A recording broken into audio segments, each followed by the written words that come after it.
All right, welcome back. Let's start again. So we looked into the data model for graph databases, in particular the labeled property graph. We saw the correspondence with the relational model. Now you would know how you can map something that is stored in a relational database. We have visit, I think.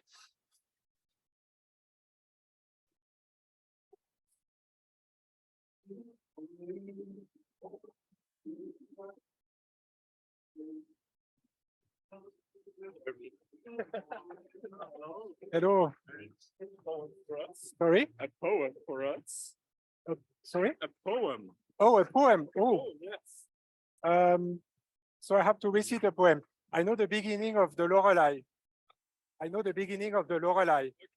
Ich weiß nicht, was soll es bedeuten, dass ich so traurig bin. Ein Märchen aus alten Zeiten, das kommt mir nicht aus dem Sinn. Oh, yeah. Yes. Very Oh, wow, distribution. This is for you. Oh, thank you. Thank you very much.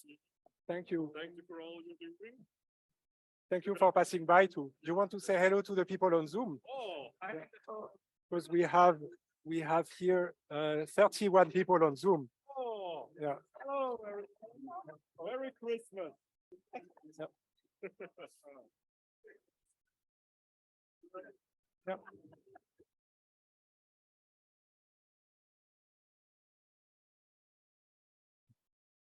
Bye-bye. Thank you for coming.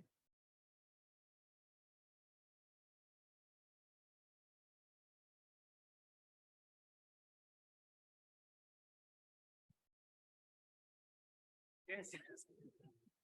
Extra stuff, yeah. Can I get a few of those? Up there, I only got 3. All right. Thank you. So as you can see, we had a very nice visit. You saw also on Zoom, Samichlaus.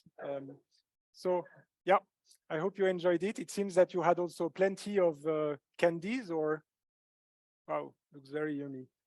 Okay, and we also got this here that we'll share with the TA team. Yeah.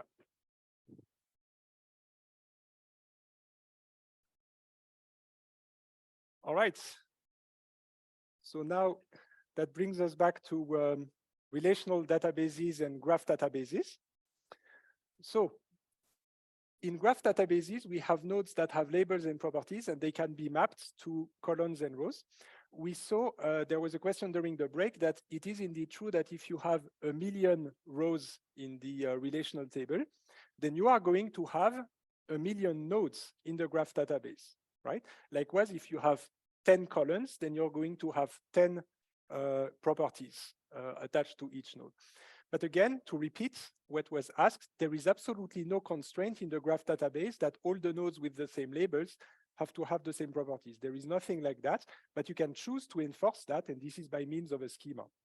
So what you see here is that the notion of a schema as a structure that puts constraints on the database. It's true for relational databases, it's even mandatory. It's true for document stores and denormalized databases with collections of trees.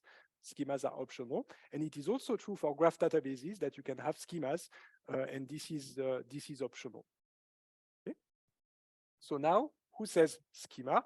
Says data type, right? So we can define data types.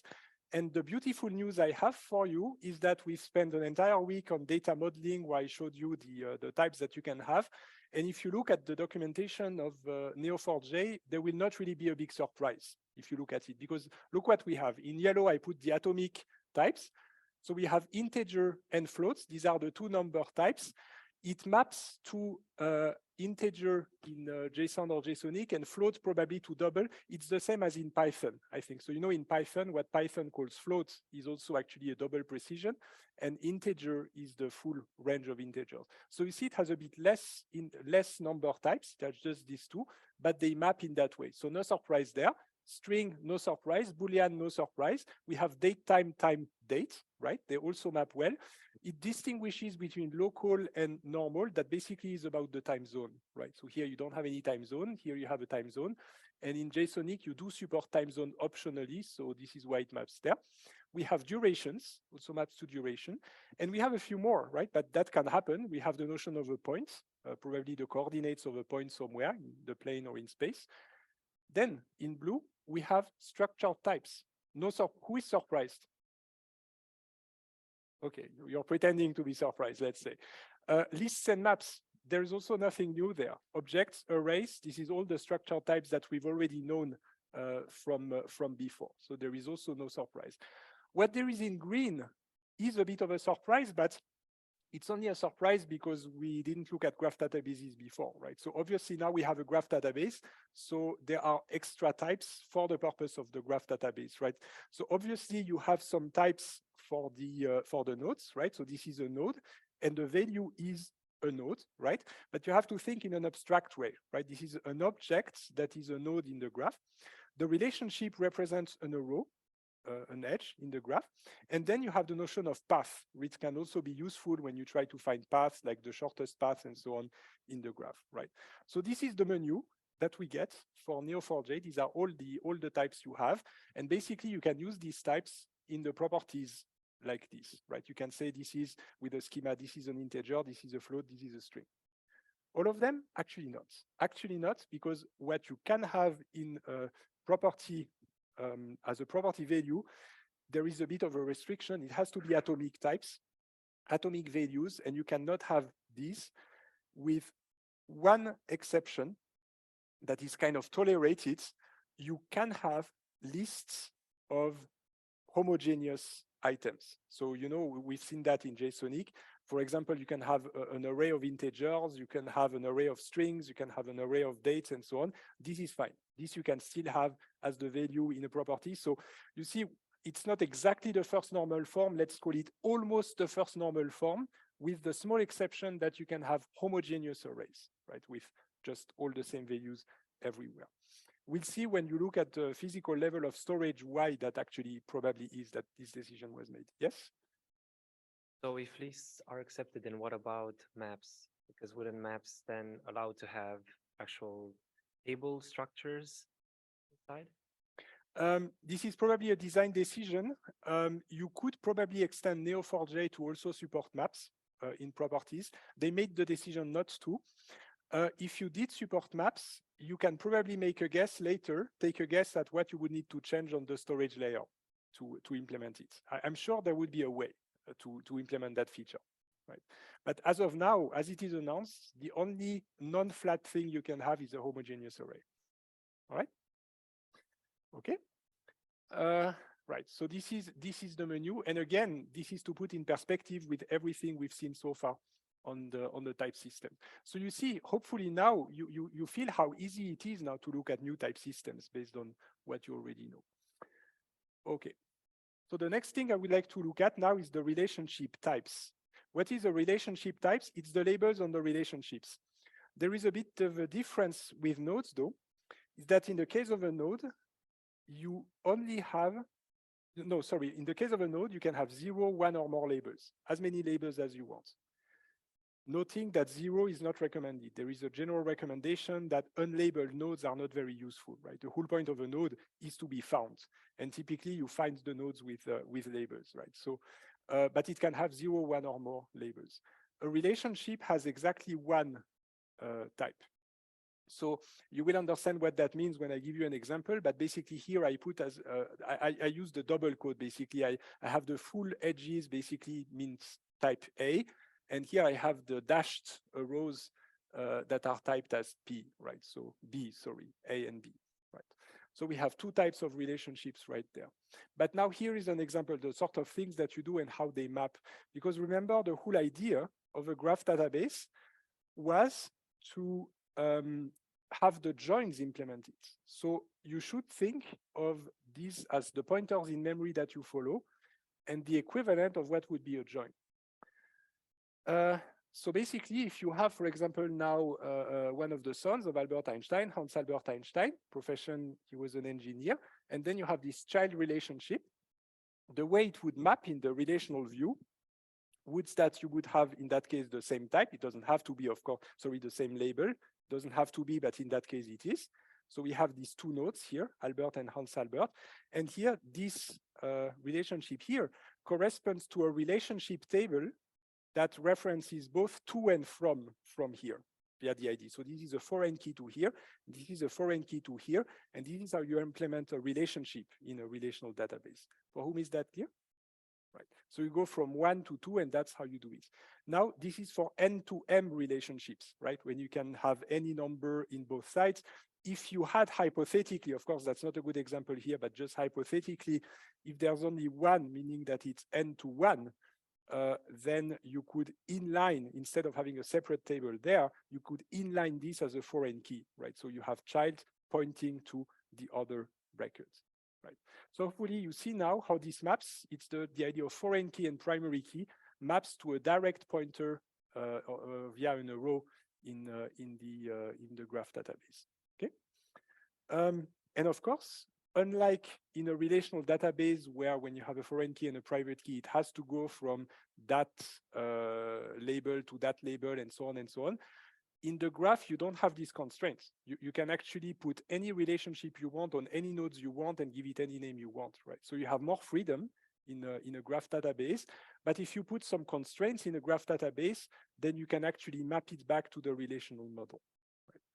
Right? And again, this is the reason why some people in the database community argue that you shouldn't be using a graph database in the first place if your data is structured enough that it fits in a table, right?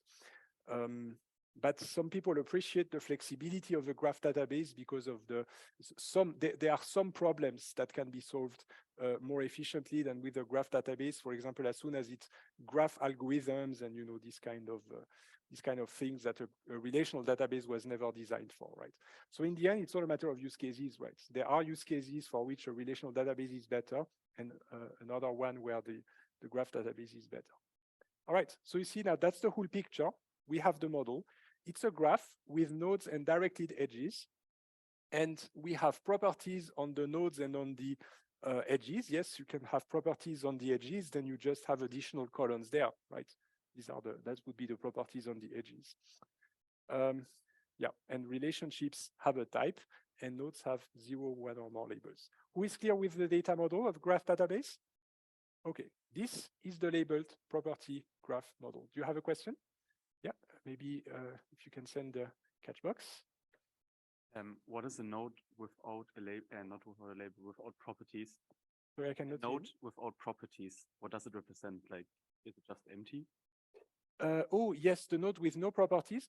Well, this is a load in the label property graph model that would basically correspond to some empty tuple. Yeah. In a graph database, actually, it can make sense because it might be that you just don't have the information. So imagine that you have nodes everywhere. For example, imagine in a knowledge base, in terms of artificial intelligence. For example, you have some city that you don't know the name of, you just add a node, that's the city, you just don't know any of its properties, but it still has some information via the relationships, right? If you put a node and you look at the relationships, that still gives you information about what that node is. In fact, it's also important in information security. What some people don't know, for example, in terms of identifiable information, is that knowledge about your social network, all the people you're connected to, can identify you. So even if you're put as an empty blank node with no properties in the middle of Facebook or Twitter or whatever, just as a relationship to your connections, that's already identifying information, right? That's how I would think of in terms of graph of what an empty node is, right? Any other questions? Yes, over there. I'm sorry if I missed this, but what is an example of a property of an edge? Oh, the property of the edge. So an edge would have a property in the sense that if you implement, are you familiar with the entity relationship model in databases? It's the way that every table is either an entity or it is a relationship that connects entities, right? In that case, this relationship table is the smallest that it can be with just a to and a from column. But a relationship table can have more columns. These are just properties of the relationship, right?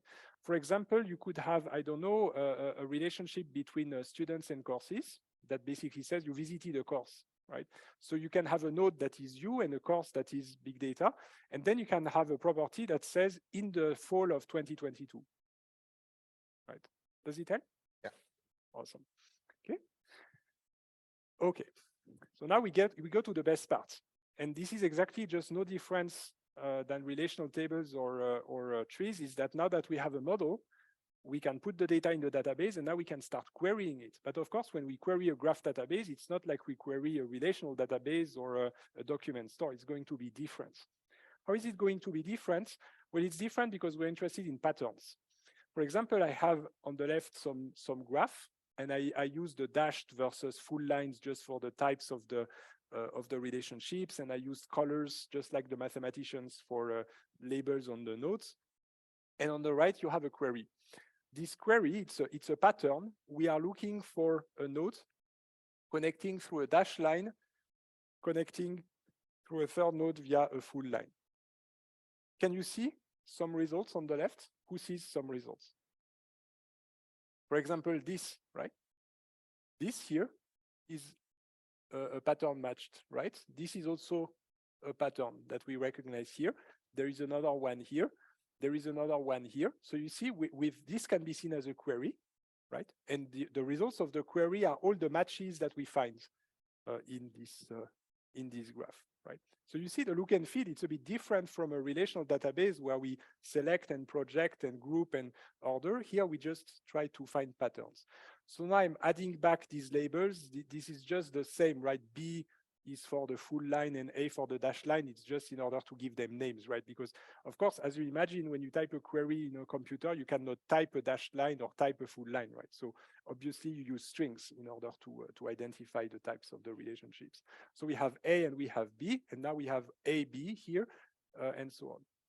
Now, so of course, this is not the query language yet. Who likes ASCII art? Some of you. Okay, well, you will love that language, because that's exactly what it is. So we are using ASCII characters in order to draw the graph, literally. So what we are saying here is that we have a node with this, imagine a circle. Here it's just two parentheses, but it's a circle with alpha. That's the name that we give it. It's like a variable. That's variable alpha connecting to that node. And here, with a bit of imagination, this is an arrow that goes from alpha to beta.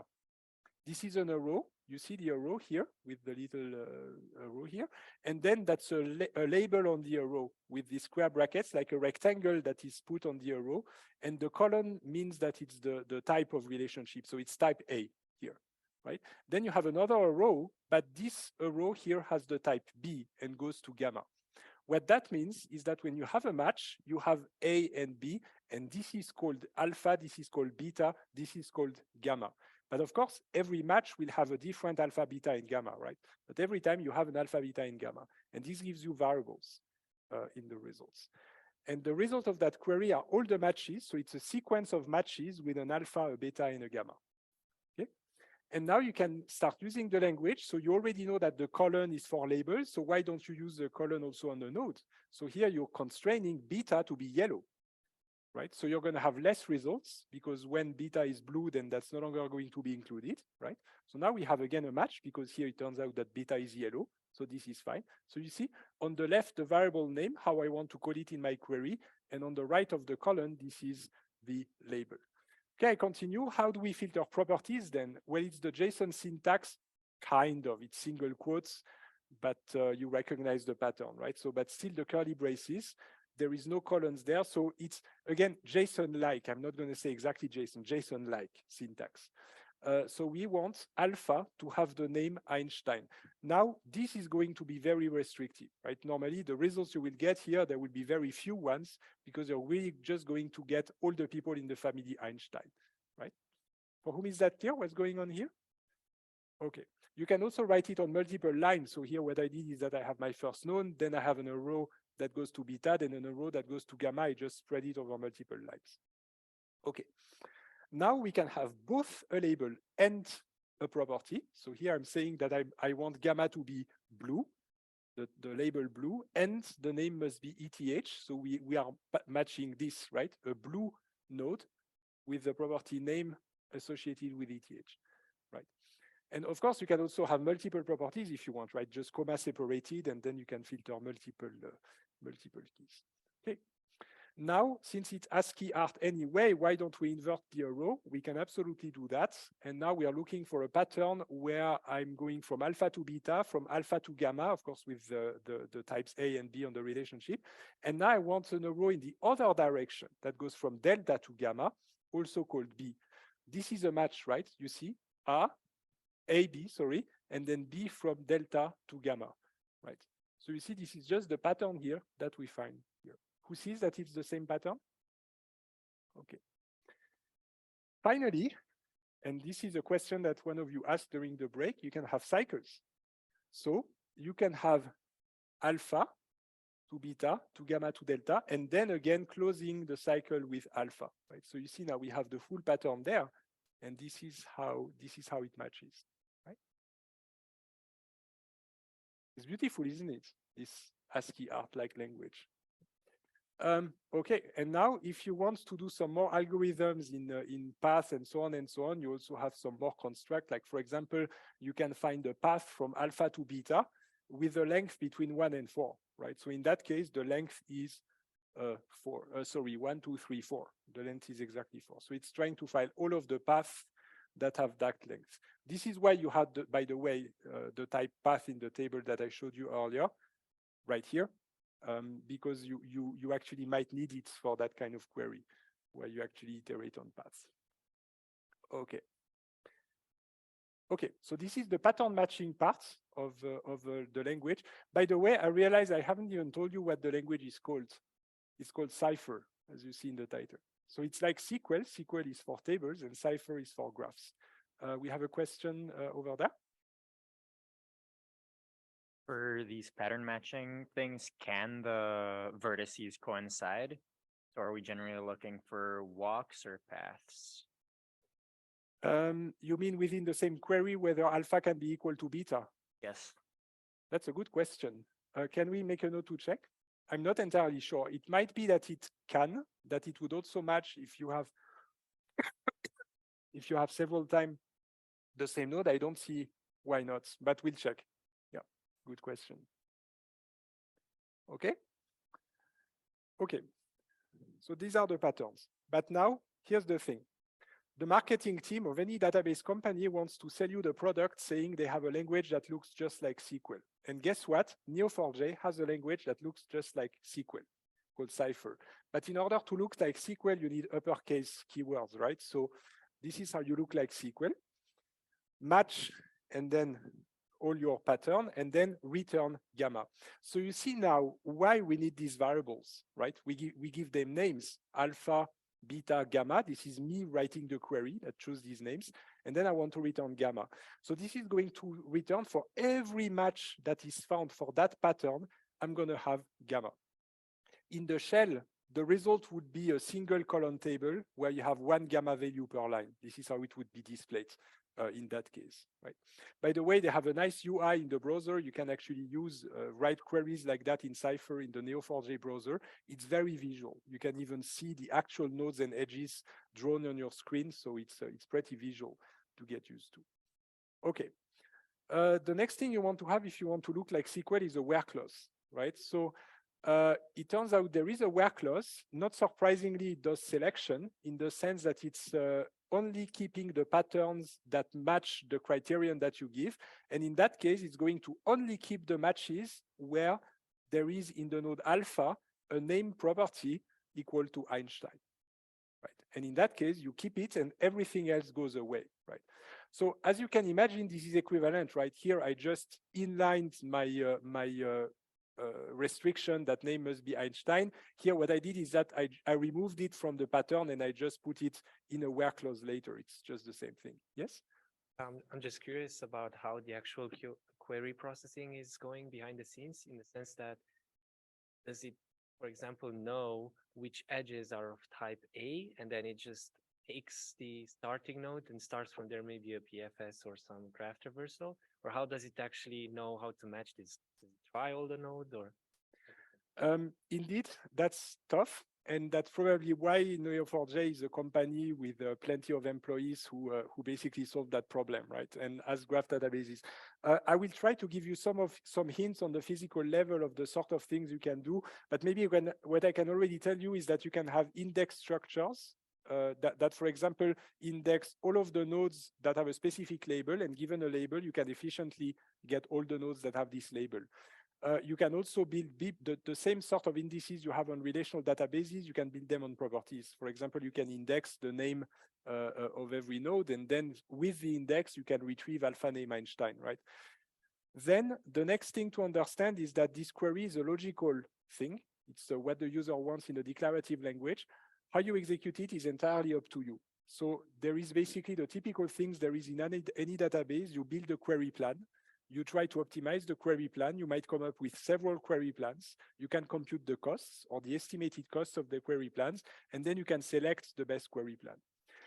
I don't know if it's possible in Neo4j, but I know that in MongoDB, you can actually ask MongoDB to show you the candidate query plans that it considers.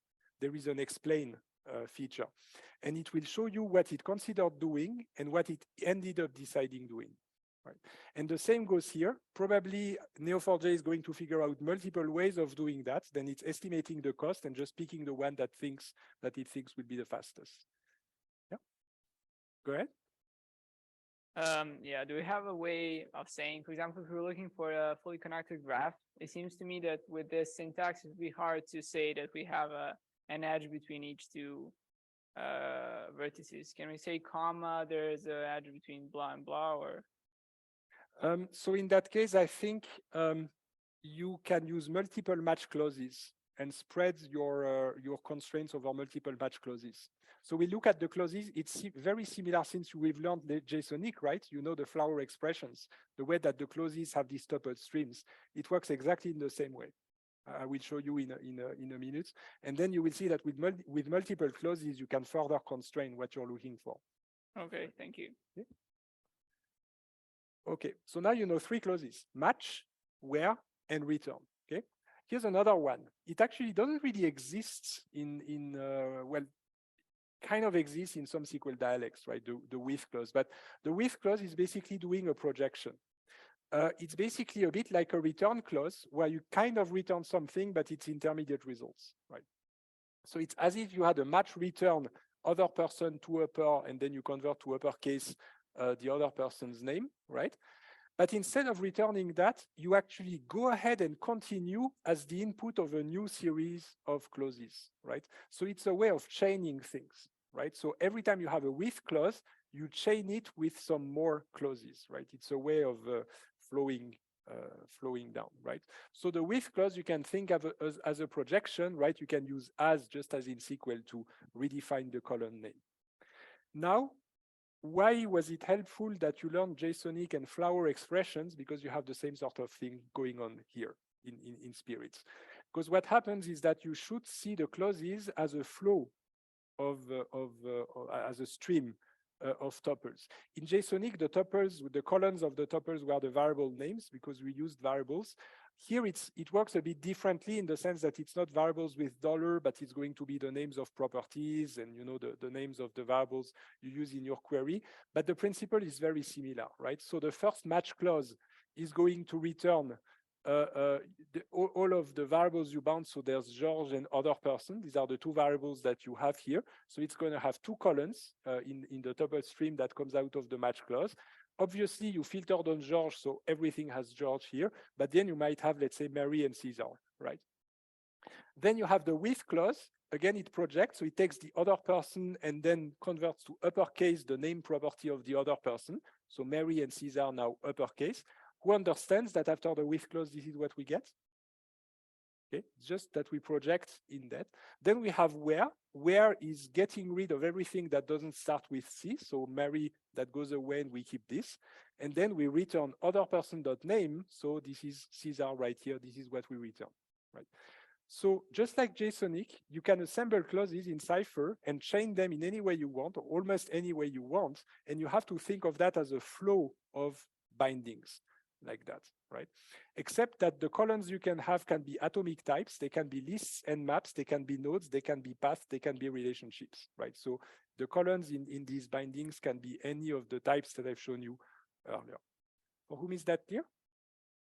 Right. Who feels that having learned flower expressions in JSONic, now it starts feeling familiar, this whole pattern of clauses? Because it's the same, and in many other languages, you can do it that way. All right. By the way, this is an improvement over SQL, because in SQL, you cannot have the clauses in any order you want. In SQL, it had to be select from where, group by having, order by limit, and so on, right? But this gives you more flexibility with this, this way that the bindings flow. Okay, then you have updating clauses, like the create clause is used in order to add nodes to the database, right? So it's like an insertion statement, so you can insert new nodes in that way. You have a merge clause that is kind of like the create, but the merge clause is not adding new nodes if they already exist, right? So it attempts to insert something, but if the pattern is already in the database, it just doesn't do anything.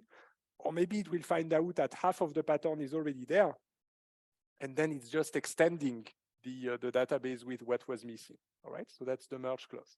There's plenty of other clauses. I'm not going through the details of them, but there is a link in the Moodle to the specification of Cypher.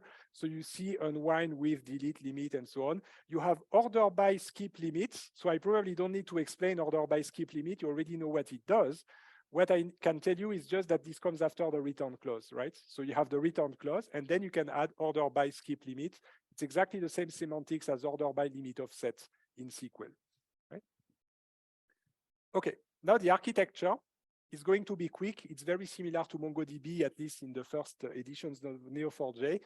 The idea is that you have this notion of centralized architecture, but in the very early days of Neo4j, that was mostly for replication. In fact, it's just like in a replica set in MongoDB, right? So you basically have a primary node, and then you have this secondary node, but node not in the sense of the graph, node in the sense of machine, right?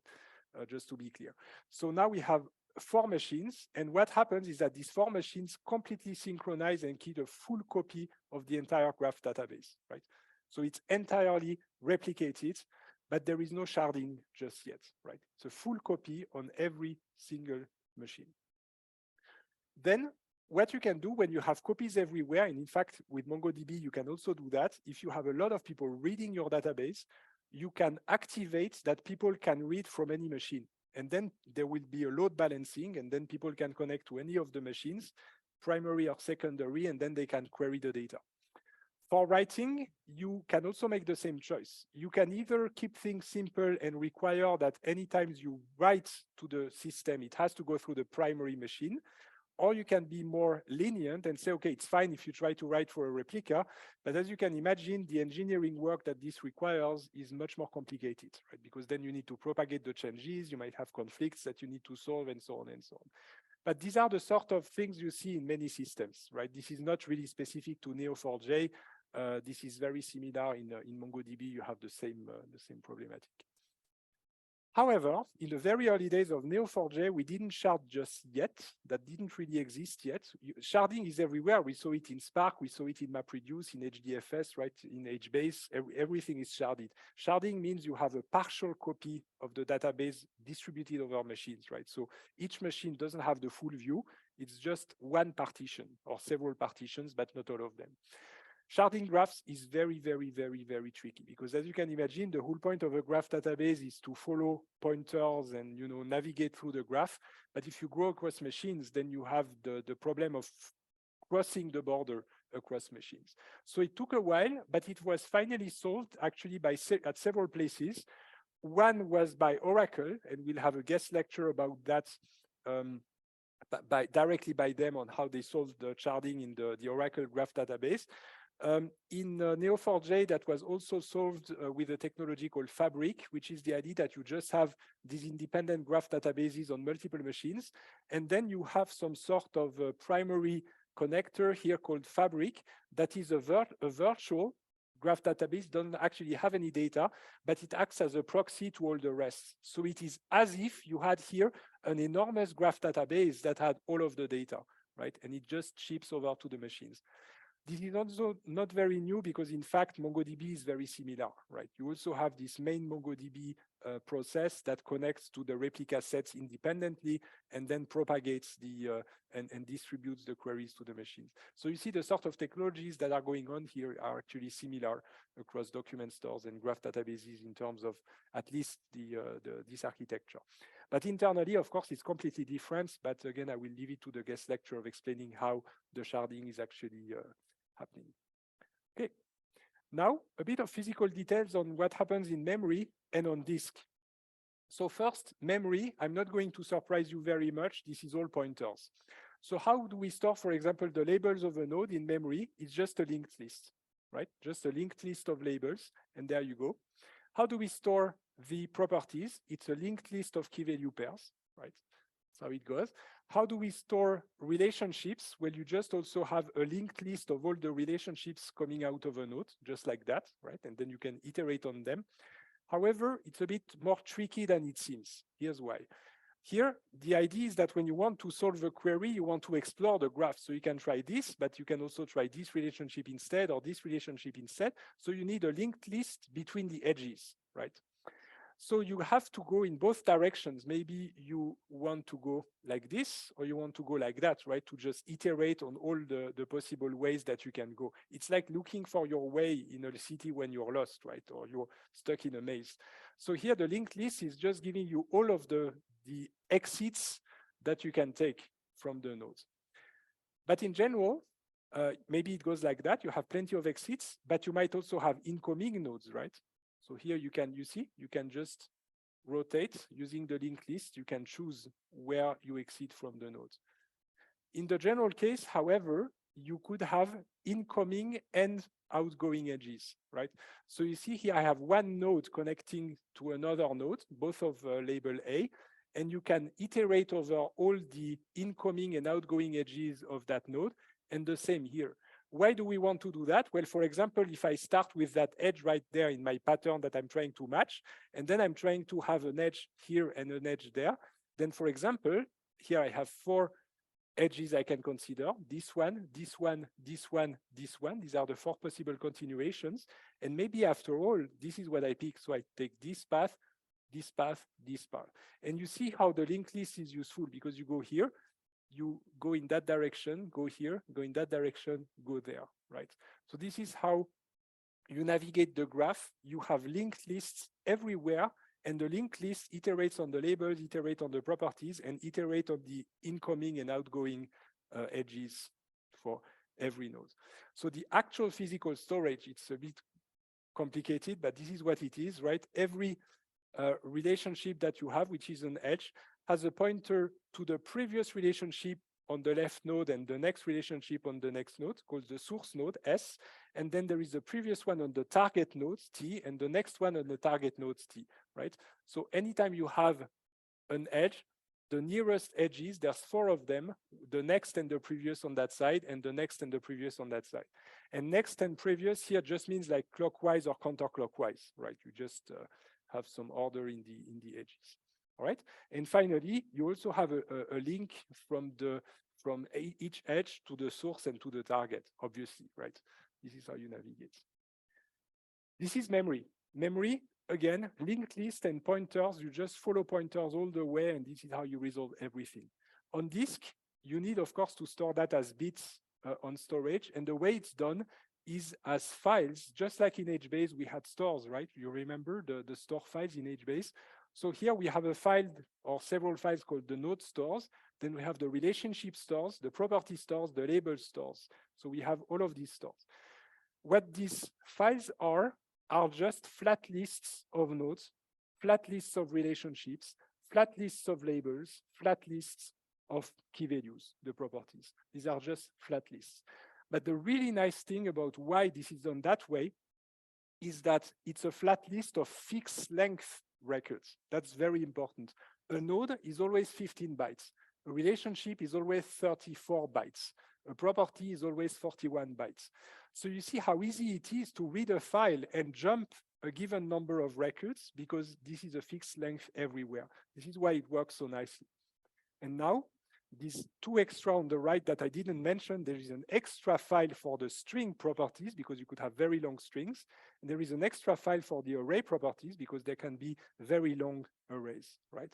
And now coming back to the question you asked earlier, what if you allow maps in the properties, you probably would have a map store or some sort of way of also listing them. The idea is this: if a string is very small, or if it's a number or a Boolean or a very small value or a small array, you wouldn't store it there. You would directly store it in the nodes or in the relationship, because these bytes here, there are free slots in there for the very small values. So then you just store them there. But as soon as you see a longer string or a longer array, then you outsource them to these different files, right, for efficiency. For whom is that clear? All right, I'm not going more in the details than that, just want to show you the main message is, in memory, it's pointers all over the place and linked lists and doubly linked lists all over the place. And on disk, it's just files that are called stores and that are just very homogeneous storage layers of fixed length records. And basically what happens is that you just load that into memory and then restore the pointers and everywhere, right? So that you can navigate in memory. Okay. Let's call it a day. That's enough for today. And tomorrow we'll look into RDF, the triple stores, and then that will be it for graph databases. So hopefully now you have an intuition of what a graph database is. You see it's the same thing as for the other shapes. We have a data model, we have a type system, we have a query language, and we have a physical implementation. In that case, a native one, right? Directly implemented from scratch. Thank you very much for attending today's lecture, and I'll see you tomorrow for RDF at 9 a.m. Thank you.